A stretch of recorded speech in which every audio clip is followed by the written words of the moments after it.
今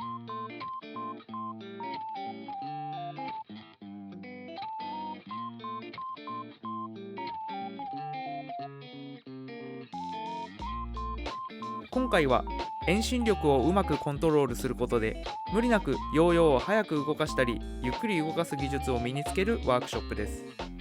ヨーヨーの軌道をきれいにしたり技の緩急を身につけるのにも役立ちます。構造は横から見るとこのような形になります。トラピーズの形からダブルオンの方向へ回し一度避けてから乗せる。反対側も同じように行います。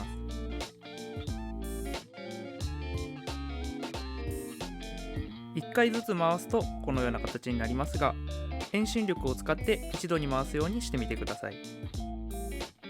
スローハンド側を行う場合は糸を指にかけてもかけなくてもお好きな方で構いません。僕はかけたままやっています。次に力を加えるタイミングと方向です。ヨーヨーの軌道が頂点を過ぎて下に向かい始めた瞬間に矢印の方向へ力をクイッと加えます。あとはできるだけ指を固定して動かさずに、最後はしっかり衝撃を吸収しましょう。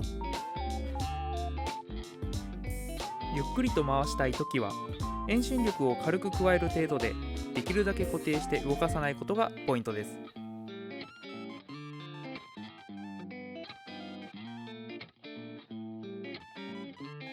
反対側も同様に頂点を越えたあたりでクイッと力を加えてあげます。あとはできるだけ固定して動かさずにうまく衝撃を吸収してみましょう。うまく衝撃を吸収して止めたり返したりする場合にはこれらのワークショップが効果的なので、ぜひそちらもご覧になってください。練習方法としては、まず遠心力を気にせずに指で動かしてみましょう。その後乗せる練習をします。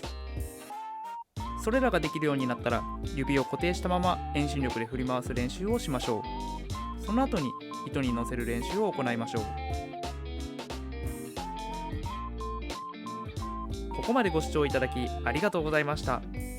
遠心力をうまくコントロールできれば無理なくスピードを操ることができ、上級者の動かし方に大きく近づくことができます。緩急をつけることで技のキレを上げたり演技の印象を変えることもできます。ぜひ日々の練習で取り組んでみてください。それではまた次の動画でお会いしましょう。